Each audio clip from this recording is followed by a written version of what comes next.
السلام عليكم ورحمة الله وبركاته. اللهم صل وسلم وبارك على سيدنا محمد.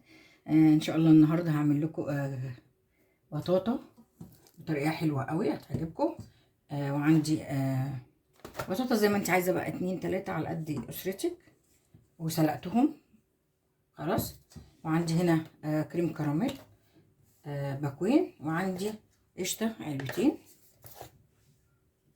وعندي معلقتين نشا، وعندي 4 معالق من السكر. السكر ده طبعا حسب رغبتك انت، عايزه تزودي عايزه تقللي براحتك، مفيهاش اي مشكله. دلوقتي هنجيب شفشق الخلاط. بسم الله الرحمن الرحيم. هنحط فيه اول حاجه، بسم الله، هنحط فيه البطاطا اللي احنا سلقناها بالميه بتاعتها. بسم الله الرحمن الرحيم.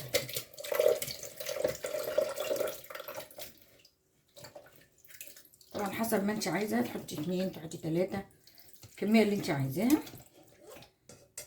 اللي تقضيكي انت واسرتك.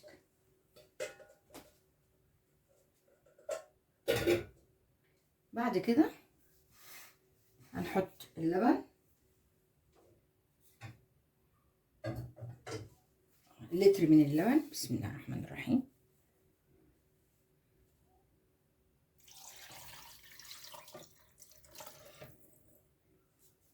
نحطه ونكمل.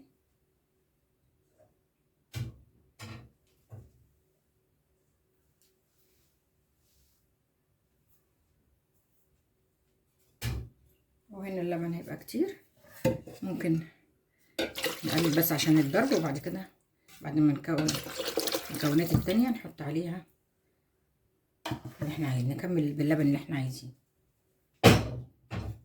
عندي هنا 4 معالق من السكر زي ما انتم شايفين كده. بسم الله الرحمن الرحيم.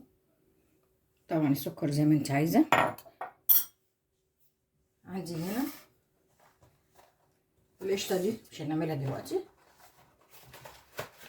عندي هنا باكوين من الكريم جانتيه، يبقى بالمنظر ده كده خلاص. بسم الله الرحمن الرحيم. هنحط الباكوين. بسم الله الرحمن الرحيم.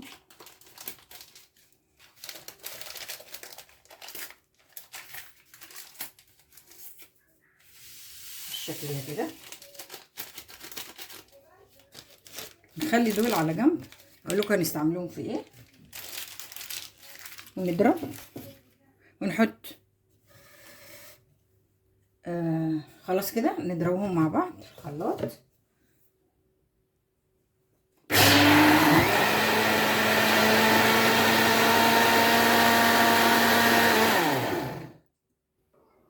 ضربنا بالشكل ده زي ما انت شايفه كده. بسم الله الرحمن الرحيم. يبقى بالمنظر ده كده زي ما انت شايفه. هنجيب حله الاول، نفتح البوتاجاز.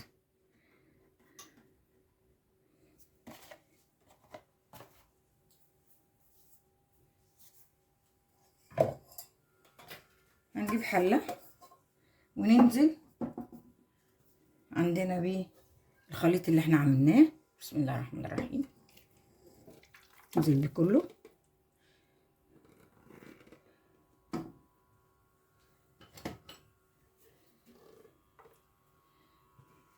زي ما انتم شايفين كده.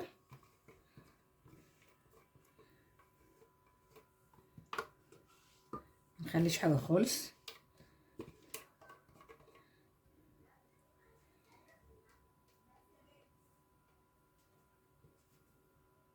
وننزل ببقيه اللبن اللي احنا محطيناهوش عشان الخلاط كان صغير. بسم الله الرحمن الرحيم. ده كيلو لبن، دي ما اتضربتش. ونقلب. بسم الله الرحمن الرحيم. وهننزل في المرحله دي بمعلقتين من النشا، معلقتين كبار من النشا. بسم الله الرحمن الرحيم. نقلب.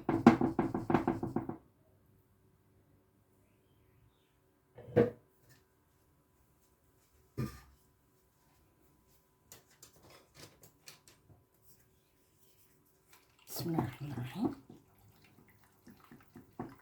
بسرعة كده قبل ما يسخن.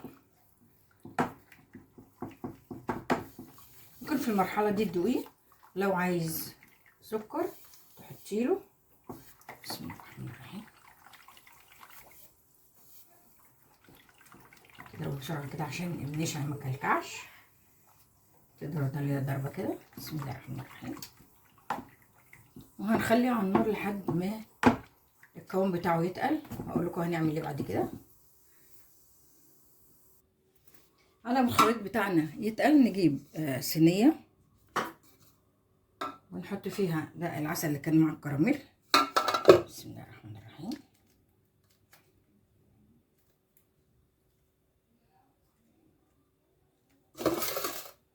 ننزله كده في كل الجوانب، متقلقوش هنعمله دلوقتي بالفرشه.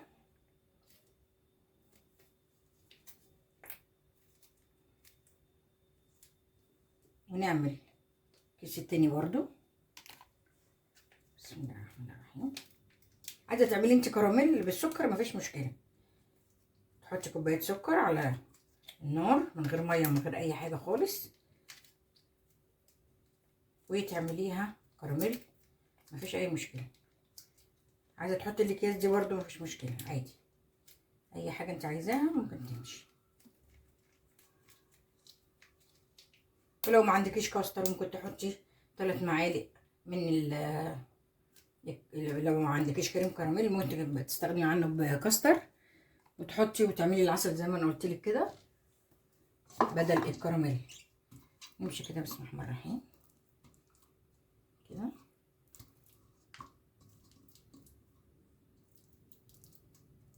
وندهن بيها الصينيه كده كلها. بسم الله الرحمن الرحيم زي ما انتم شايفين كده.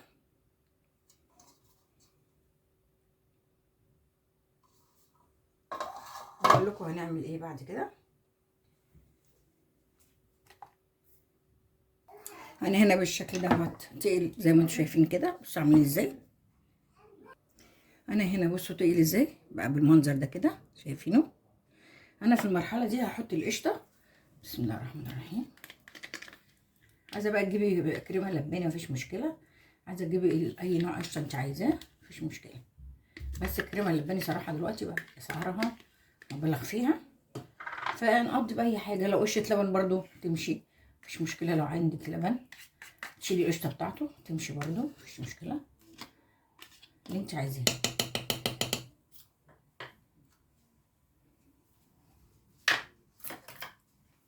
بعد كده نقلب. بسم الله الرحمن الرحيم. وخلاص كده نطفي عليها النار.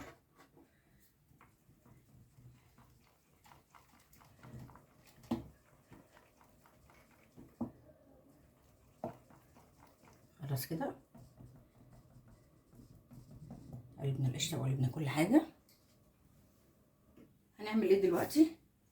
هننزل عليها، عايزه تصفيها براحتك مش عايزه تصفيها هننزل عليها في الصينيه بالمنظر ده كده. بسم الله الرحمن الرحيم. بسم الله الرحمن الرحيم.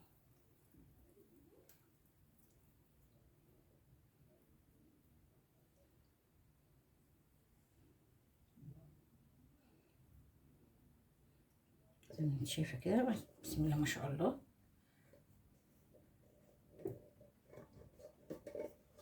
اهي مش هنسيب حاجه فيها خالص.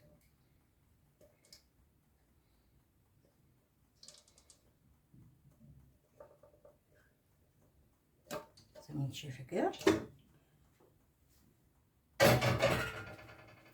وهنعملها كده ونسيبها خالص لما تبرد، نروح حاطينها في التلاجة لمدة ساعة. اما تبقى تجمد هقلبها لكم واوريها لكم. انا هنا طلعتها من التلاجة. نقول بسم الله الرحمن الرحيم. بسم الله الرحمن الرحيم يا رب. بسم الله الرحمن الرحيم.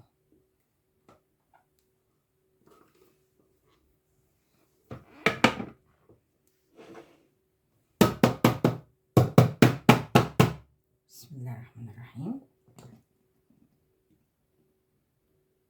بسم الله ما شاء الله. بقت بالمنظر ده. نصلي على النبي.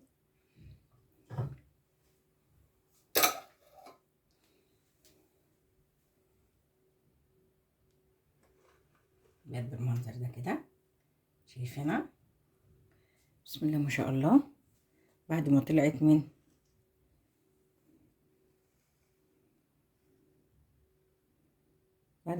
من التلاجة. لو عجبكم الفيديو يا ريت ما تنسوش لايك وشير وسبسكرايب وتفعلوا الجرس عشان يوصلكم كل جديد. والسلام عليكم ورحمة الله وبركاته.